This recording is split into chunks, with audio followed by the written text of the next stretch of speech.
Coming up, I'll tell you about another problem getting my psoriatic arthritis medicine. Do you have a couple G's laying around you could send my way? Stick with me. From Studio B in Swarthmore, this is the iCantCU podcast with David. It's like blind people for dummies. Hello there, and welcome to another episode of iCantCU, your window into a world where blindness doesn't dictate ability. My name is David, at David Benj on all the socials. I really do appreciate you joining me for today's episode, and welcome inside Studio B. Now, if you're watching on YouTube, you're saying, wow, he looks fancy. He looks fancy. Why do you look so fancy? I'm going to tell you. I went to a funeral today for a man named Stan Ingram, and he was in the Business Enterprise Program, and so I went to his funeral, but here's why I'm not wearing a tie, and it ties in, no pun intended, to today's episode. Liz and Jane had gone out, and I started to put on my dress shirt, and then I was going to put the tie on. But the way my hands have been working lately, I couldn't button the buttons. I couldn't do it. So I put this turtleneck on. I like the look, but I was a little embarrassed that I didn't have a shirt and tie on as opposed to just a suit with a turtleneck on. So if you're listening to the podcast, I've got a gray suit with a black turtleneck and black shoes. Even if you're watching on YouTube, you can't see my shoes or my pants for that matter. But it is a suit. And so I thought of that while I was at the funeral. Now, talking about the BEP, so Stan died about a week ago. And as I think I've told you in the past, there's around 20 folks, or there were around 20 folks in the Business Enterprise Program in Pennsylvania. So now that means 19. These locations, when you have a BEP, whether it's a blind bodega or the vending or whatever it might be, cannot be passed down. You don't own them. So I don't know how long his partner has, and when I say partner, both business and the partner in life, I don't know how long she has before it has to go up for bid and somebody else take the place over. He had a very good location in Southwest Philadelphia, very big post office facility. So I'm not quite sure how that's all going to work out because, again, there's no one new in that program. So I will let you know as I find out what goes on with Stan's location because I'm interested to see how long it takes. Somebody else who's already in the program may get the location, but then that's going to leave a gap somewhere else unless they continue to operate their current one and also pick up this other location. I don't know. We'll see what happens. And I have one more death before I get into the psoriatic arthritis medicine. My friend Ken, he is a very good friend, longtime friend. I went to high school with him. His father passed away a couple of days ago. And Ken, I know you do watch on occasion. So if you do, again, my deepest sympathies to you and your mom and your sister.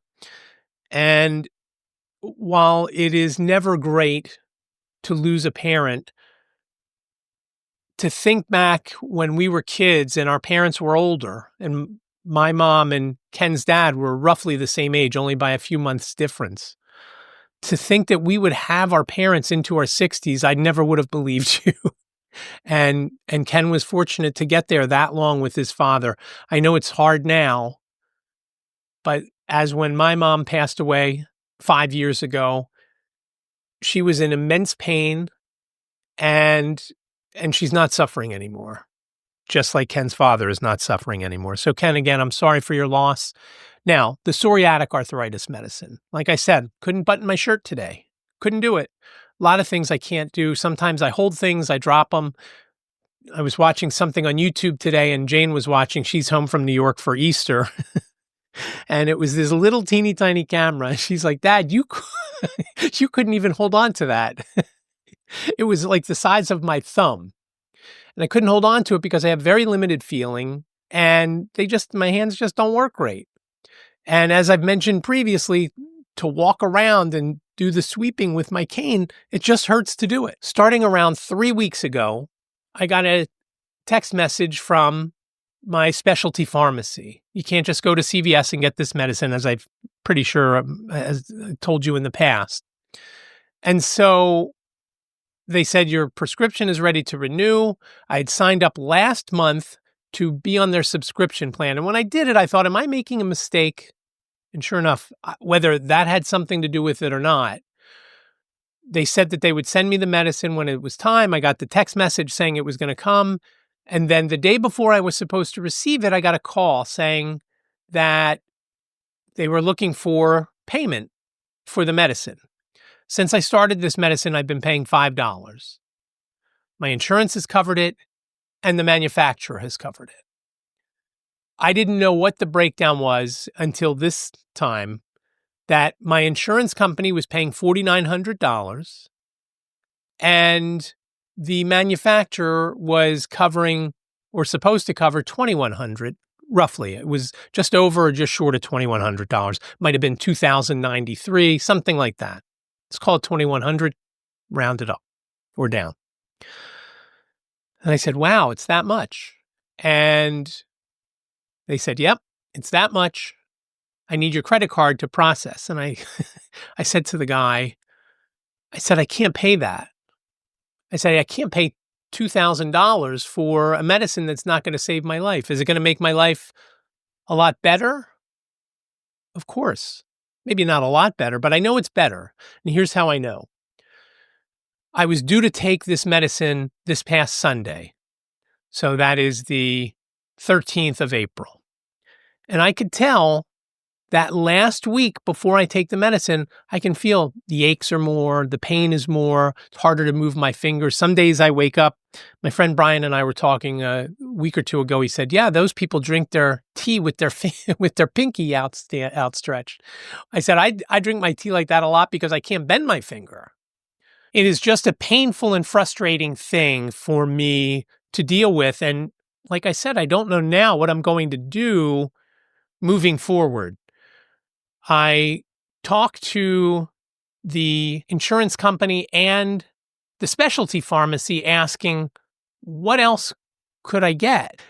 And we went through the list of injectables and they said, oh, you can't get this one. Oh, you can't get that one. Oh, here's one you could get. And I said, oh, great. How much is it? And they said, $4,000. I said, oh, that's terrific. How much does insurance cover? They said, that's after insurance coverage. I said, how much is it total? And they said, $10,000. I said, if I'm not going to pay $2,000 for the medicine, why would I spend $4,000 on this other medicine? And the one thing that I always fear when I start a new medicine, what side effects am I going to have? What's it going to do? A lot of these have cancer issues down the line after taking them. And so I'm always concerned when I have to switch medicines. And it's happened quite often with the psoriatic arthritis medicine. I start one, it works for a while, and then all of a sudden it doesn't work. I was on oral medicine called Otezla, and it did great for a number of years. Then all of a sudden it stopped working.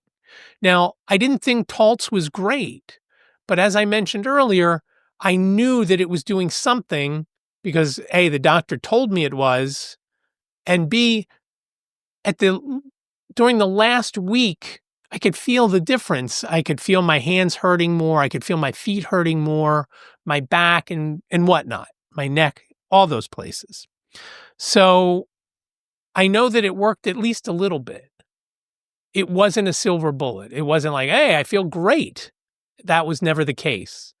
Side effects, I don't know that I had any side effects from it, that part is good. And I'll take anything that even just takes the edge off, where I can sit for a minute and I could feel good and not have anything hurt me. Because that's the biggest thing. And I might have mentioned last week or last episode or a couple of episodes ago, one thing with not being able to see, I can sit on the couch and listen to a game or listen to music or whatever. When things are bad with the psoriatic arthritis, I can't do anything and be comfortable. It just hurts. I'm uncomfortable, whatever. And that is the bad part about psoriatic arthritis. And I'm guessing arthritis in general. I don't know that I have regular arthritis, meaning rheumatoid arthritis or osteoarthritis. I don't know that I have any of those. Whatever I got, it just hurts all the time. And so we'll see what happens. I spoke to my rheumatologist a couple days ago. He told me to call the insurance company back and talk to them about other oral medications, and he gave me the name of a couple, and see what they would cost me. And again, I'll do that on Monday, and because now it's Saturday. Did you notice? I'll get into that in a minute. If you're listening, you didn't notice because it's a visual thing, but I'll talk about that at the end. So I'll call and find out, and hopefully I'll be able to get one of those two that he suggested. And I'm not looking, I don't care if it's not $5 like I was paying for Taltz for the times that I took it, but I'm hoping that it's like a normal medicine, $20 copay, whatever, $40 copay, something in that ballpark I'm happy with. But I certainly can't spend $2,000 for a medicine that is not making me exponentially better. It just doesn't do it. It's not, to me, that's not worth $2,000 a month to do. And if it made me feel great, I think, oh yeah, $2,000, that's all it cost me to feel this way? Great, here you go. But it's not. It wasn't like that. So I'm moving on. So thank you, Eli Lilly. You're not giving me any more. And I guess you're losing out. I was thinking about it before I pressed record. I guess you're losing out. The $4,900 that you were getting from my insurance company wasn't enough. And I guess they have some sort of formula where it breaks out, hey, here's where it's worth it, here's where it's not. And I've been on the medicine, I guess, for 2 years. So my insurance company has paid, let's call it $5,000 a month for 2 years. And they've paid they've covered the rest of it other than my $5. So I guess the break even is they're not interested anymore. But whatever, it's it doesn't matter. I'll find something else. Or if I can't find something else, I'll find some sort of alternative method. And we'll see what happens with that. Now, before I go, I wanted to mention White Canes Connect. A couple of things for White Canes Connect. Before I get into the episodes that I want to tell you about, White Canes Connect has been in the top 100 blind and visually impaired podcasts for probably 3 or 4 months now. And I will put a link down below. Is it an extensive, all-encompassing look at every blind and visually impaired podcast? I don't know. Probably not. That Real Blind Tech Show isn't in there, and I absolutely love that. And as I've mentioned before, it's even exponentially better when I'm not on it. When I'm on it, it's still pretty good, but it's better when I'm not. At least I enjoy them more when I'm not on it. Maybe because I'm only listening to it once, and when I'm on it, I hear it as it's happening, and then I listen again. So I kind of already know the different things that are going on. But that's not on there. Blind Abilities isn't on there. Double Tap is not on there. All shows that I listen to from time to time. The other thing I wanted to mention about White Canes Connect, as I drop this episode, I'm getting ready to drop episode 132 of White Canes Connect. Michelle McManus and I talked to Sean Welker from Visualize Access, and they are a visual interpretation service. It's different from using AI because it's real time. If I'm in the supermarket and I'm looking for the jumbo sunflower seeds, and there's a story behind that, and I'm looking for the jumbo sunflower seeds, I could take a picture using AI and see if it's in that area. When I take that picture of the shelves in the supermarket, I can then ask, do you see jumbo sunflower seeds there? But if I've got a real-time visual interpreter on the line, and they're looking through my Meta Ray-Bans, yes, I got those. I'll tell you about that in a sec. He can tell me, okay, move your right hand out, and it's up or down or wherever the case may be. Whereas with using AI, I'm snapping a picture and finding out, okay, it's 3 from the left on the top. Well, I don't know how high up it is and so forth. So having real-time feedback is outstanding. Now, I use the supermarket as a thing. Be My Eyes has a component that has volunteers that do that. And they're great for that. If you can get somebody on the line, it's great. It's nothing you need somebody licensed or bonded or any of that. But when you're looking over bank records and things like that, you're not necessarily wanting to use AI because that picture you take of that bank statement is going somewhere and being stored somewhere, which means that somebody can get to it. IRA has bonded agents, but IRA is an expensive proposition for most people. Visualize Access is a service that is not as expensive and has a very interesting component. So you'll have to listen to the episode to hear what that interesting component is, where you can earn points when you shop. And that helps whether it's you who are using the service, or you can donate those points to someone else. If you're sighted and you want to say, hey, my friend Joe is blind, can I donate to his account? So again, episode 132 of White Canes Connect. Check that out. It's going to drop around the same time as this episode. Now, did you notice a difference? If you're listening, you probably didn't. But if you're watching on YouTube, you noticed that I'm still wearing a jacket, but I only have a t-shirt on now. Did I get warm in the middle of the episode? No. While I was recording, sleep came on and my screensaver kicked in. It stopped the recording, so I didn't know that because I can't see my screen while I'm standing here trying to find where the camera is in front of me. So I didn't know.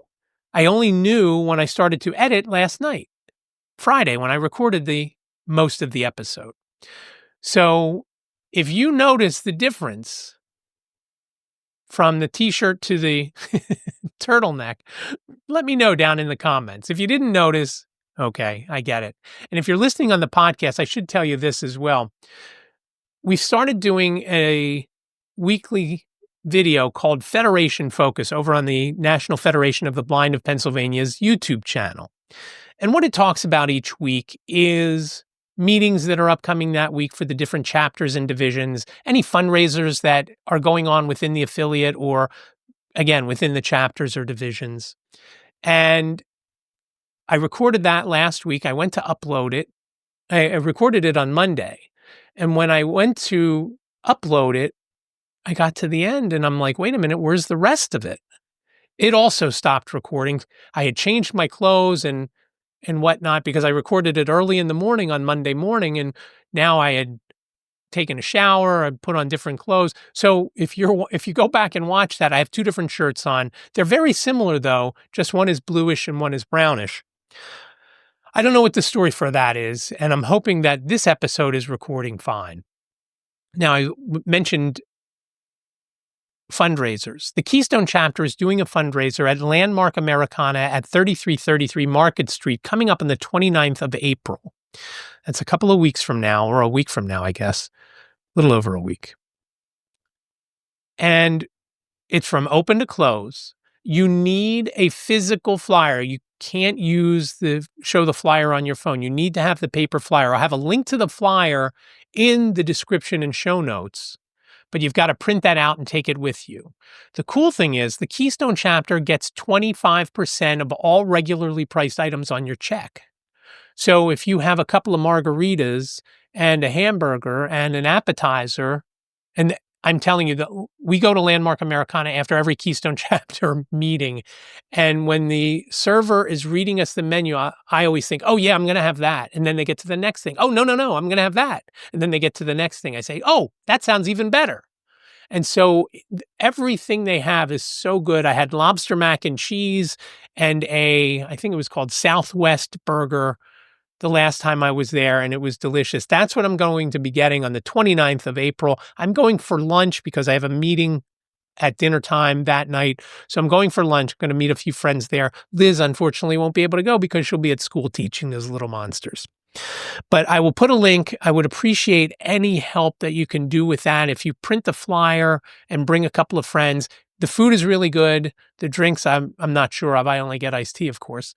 But it counts for adult beverages, regular beverages, and food that are all regularly priced. And again, 25% gets donated to the Keystone chapter.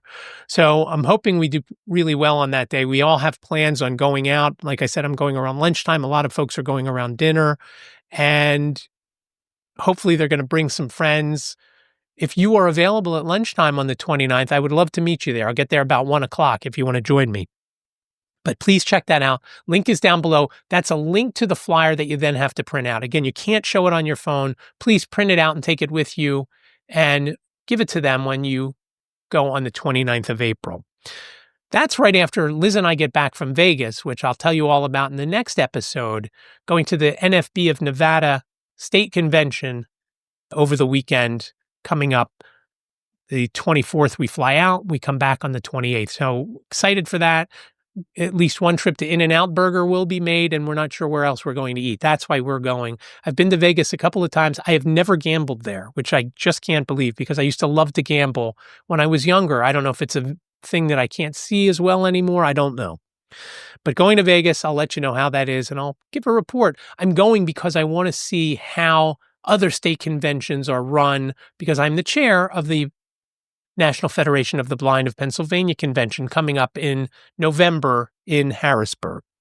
I really do appreciate you joining me on this episode of iCantCU. Thank you so much. As usual, show notes are available over on the website, iCantCU.com/284. iCantCU.com/284, numerically speaking. And remember, iCantCU sounds like a whole sentence, but it's only 7 characters long. iCantCU.com/284. Please reach out to me if you have questions, comments, show ideas. iCantCUpodcast@gmail.com, iCantCUpodcast@gmail.com, or better yet, give a call. You've got up to 3 minutes, 646-926-6350. Leave your name and town if you do leave a voicemail. Give me questions, comments, show ideas, whatever it is. Statements about going to the Phillies game and the audio, real-time audio worked in the app. I don't think it's gonna, but they told me it will. They swore to me that it will. It's gonna work. I'm gonna go to a game and I'll let you know if it does, but I don't believe it will. Please reach out. I would love to hear from you. 646-926-6350. Also on social media, you can connect with me at David Benj most places, or the places that I am, I guess I should say. That includes Blue Sky and Threads and LinkedIn and Instagram and things like that. Again, at David Benj. Really do appreciate you joining me for this episode of iCantCU. Be well, stay safe, and I'll talk to you in the next episode. Thank you for listening to the iCantCU podcast with David. Please rate, review, and subscribe to the podcast wherever you listen. And don't forget to share the podcast with your friends.